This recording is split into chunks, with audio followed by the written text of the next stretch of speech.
दोस्तों, मेरे एक फॉलोअर ने, मेरे एक भाई ने मेरे चैनल के वीडियो के नीचे कमेंट करके पूछा कि शेयर कैसे बढ़ते हैं स्टॉक मार्केट में, किस स्टॉक में राइज आने वाला है ये हम कैसे पता करें।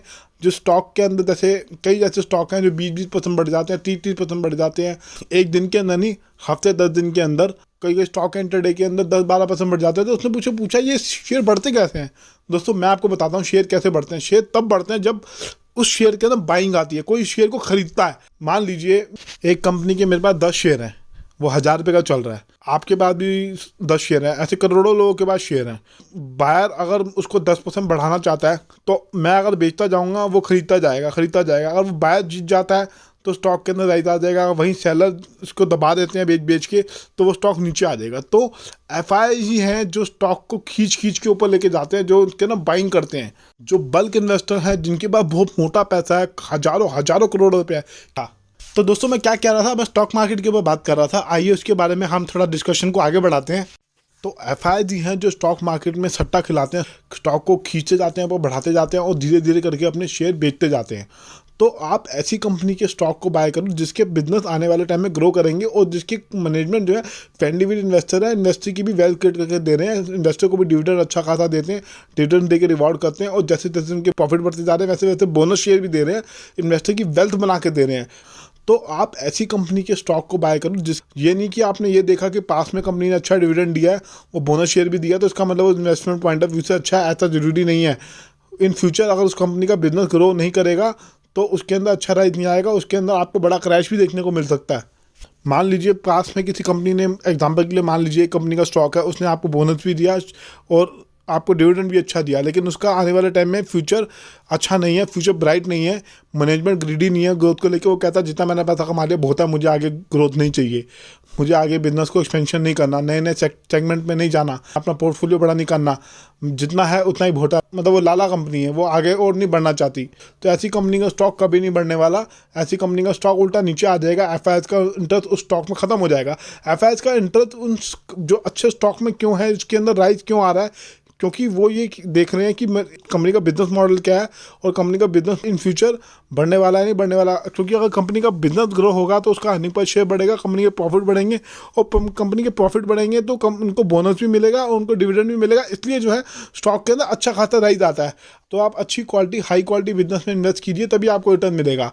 चलिए आइए दोस्तों थोड़ा डिटेल में और बात करते हैं कि एक किसी स्टॉक का प्राइस मार्केट में डिसाइड कैसे होता है, कि वो 100 रुपये होगा या 120 रुपये होगा। तो यहाँ पे सीधा सीधा एक चीज़ इफेक्ट करती है जो कि है डिमांड एंड सप्लाई। मान लीजिए फॉर एग्जांपल अगर आप सब्जी मंडी जाते हैं, वहाँ पे अगर आप प्याज खरीदते हैं, वो आज की डेट में आपको 40 रुपये किलो मिल रहा है, लेकिन पिछले हफ्ते वो 30 रुपये किलो था। तो ऐसा क्यों हुआ? क्योंकि हो सकता है शायद सप्लाई कम हो गई होगी, फसल ख़राब हो गई होगी, या फिर प्रोडक्शन कम हुआ होगा। इस वजह से सप्लाई कम है, डिमांड ज़्यादा है, इस वजह से उसका प्राइस जो है इंक्रीज़ हो गया। तो वहीं पर अगर मान लीजिए प्याज की सप्लाई काफ़ी ज़्यादा हो गई, मतलब जितनी डिमांड है उससे ज़्यादा, रिक्वायरमेंट से ज़्यादा सप्लाई हो गई मार्केट के अंदर, तो यहाँ पे जो है प्राइस जो है प्याज का थोड़ा कम हो जाएगा। 20 रुपये हो सकता है 15 रुपये किलो के आसपास वो बिकने लग जाएगा। तो यहाँ पे एक बात तो हमें समझ आ गई, डिमांड और सप्लाई की वजह से जो है प्राइस मूवमेंट मार्केट के अंदर होता है। इसी तरीके से एक और एग्जाम्पल लेते हैं। मान लीजिए एक घर है, उसकी बोली लग रही है, उसकी बोली 10 लाख रुपए से लग रही है और खरीदने वाले जो हैं 10-15 हैं, तो बोली ऊपर ऊपर ऊपर ऊपर रेट जाता रहेगा और जो सबसे ज़्यादा प्राइस पे करेगा उसी को वो घर मिलेगा। तो इसी तरीके से शेयर मार्केट में भी इसी तरीके का सेम कॉन्सेप्ट होता है। तो इसी तरीके से मान लीजिए कोई स्टॉक आज की डेट में इंटरडे के अंदर 10% बढ़ गया, तो 10% बढ़ा या 20% का उसका सर्किट लगा, तो क्यों लगा? उसके अंदर शेयर की सप्लाई कम थी, डिमांड ज़्यादा थी, बायर ज़्यादा थे, सेलर कम थे। सेलर इतने ज़्यादा नहीं थे, बायर की डिमांड ज़्यादा थी, नंबर ऑफ बायर ज़्यादा थे, तभी इसके अंदर अपर सर्किट लग गया। उसी तरीके से कई बार स्टॉक में लोअर सर्किट लग जाता है, जब उसके अंदर सेलर ज़्यादा होते हैं तो उसके अंदर लोअर सर्किट लग जाता है, बायर कम होते हैं तो उसके अंदर सप्लाई ज़्यादा होती है, डिमांड कम होती है, तो उसके अंदर डाउन फीस भी हो जाता है, लोअर सर्किट भी लग जाता है। तो स्टॉक के अंदर अगर लोअर सर्किट लगा तो उसके पीछे आपको रीजन फाइंड आउट करना पड़ेगा कि उसके फंडामेंटल खराब होगा। काफ़ी सारे इन्वेस्टर जो है फंडामेंटल देखने के बाद ही किसी स्टॉक में इन्वेस्ट करते हैं। हो सकता है किसी बुकिंग कंपनी ने उसको डाउनग्रेड किया हो सकता है उसके अंदर कोई बैड न्यूज़ आई हो सेक्टर के अंदर, जैसे मैं एग्जांपल के लिए आपको बताऊं, जैसे एक गाड़ी बनाने वाली कंपनी है, वो कहती है कि हमारी डिमांड कम है, हम 2 फैक्ट्रियाँ शट डाउन कर रहे हैं, तो वहाँ पे गंदी न्यूज़ आ गई तो अपने आप स्टॉक के अंदर डिक्लाइन आना शुरू हो जाएगा। वहीं पे अगर कोई कंपनी कहती है कि हमारे पास डिमांड बहुत ज़्यादा है, 2-3 फैक्ट्रियाँ और डालने जा रहे हैं, उसकी 10 फैक्ट्री पहले थी किसी कंपनी की, वो 3 फैक्ट्री और डालने जा रही है, तो इसके अंदर क्या कि पॉजिटिव न्यूज़ है। पॉजिटिव न्यूज़ है तो अब क्या होगा, कंपनी का ईपीएस बढ़ने वाला है, अर्निंग पर शेयर बढ़ने वाला है। अब कंपनी ज़्यादा माल बेचेगी अपनी नई फैक्ट्री लगा के, तो वहाँ से क्या होगा, प्रोडक्शन ज़्यादा होगा, मार्केट में सामान उसका ज़्यादा बिकेगा, सामान ज़्यादा बिकेगा तो कंपनी को ज़्यादा मुनाफा आएगा, तो शेयर होल्डर खुश हो जाते हैं, चलो कंपनी को ज़्यादा मुनाफा आएगा, कंपनी हो सकता है बोनस भी दे हमको, बोनस शेयर दे, हो सकता है डिविडेंड भी दे हमको, डिविडेंड ज़्यादा दे पिछले साल के मुकाबले। तो इसीलिए जो है स्टॉक के अंदर अच्छी डिमांड आ जाती है, डिमांड आ जाती है तो सप्लाई नहीं होती उसके अंदर, क्योंकि कोई भी शेयर को बेचना नहीं चाहेगा, जिसके बाद शेयर बढ़ गया मैं क्यों बेचूँ, मैं तभी बेचूंगा ना जब बढ़ जाएगा, मुझे प्रॉफिट होने वाला है। तो उसके अंदर डिमांड ज़्यादा है, सप्लाई नहीं है, इसलिए स्टॉक के अंदर अच्छा राइज आ जाता है।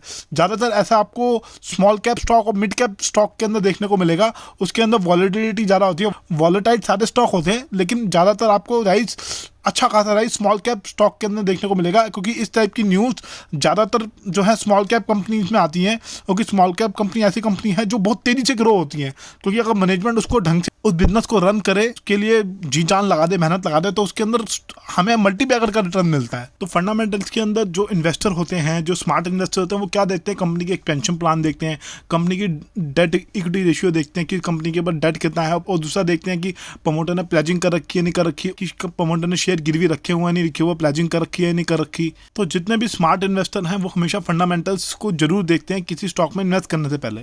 तो इस तरीके से स्टॉक मार्केट के अंदर स्टॉक का प्राइस ऊपर जाता है और नीचे जाता है, फ्लक्चुएट होता रहता है। इसके लिए काफ़ी सारे पॉलिटिकल रीज़न भी इफेक्ट करते हैं, गवर्नमेंट पॉलिसी भी इफेक्ट करती है। मान लीजिए कोई गवर्नमेंट पॉलिसी किसी सेक्टर को सपोर्ट करती है, जैसे पीछे डिफेंस को सपोर्ट कर रही थी, जैसे इंफ्रास्ट्रक्चर को सपोर्ट कर रही है, तो उसके अंदर कोई सॉलिड कंपनी होगी फंडामेंटल, जिसके फंडामेंटल काफ़ी स्ट्रॉन्ग होंगे, प्रमोटर काफ़ी अच्छा होगा, डेट कम होगा और हाई ग्रोथ होगी, तो उसके अंदर अच्छा राइज आएगा। तो इस तरीके से मैक्रो फैक्टर भी इसको इफेक्ट करते हैं किसी स्टॉक प्राइस को ऊपर और नीचे जाने पे। तो दोस्तों ये छोटा सा एक जानकारी वाला वीडियो मैंने आपके साथ शेयर किया। अगर आपको वीडियो अच्छा लगे तो इस वीडियो को लाइक कीजिए और अपना कमेंट दीजिए। धन्यवाद।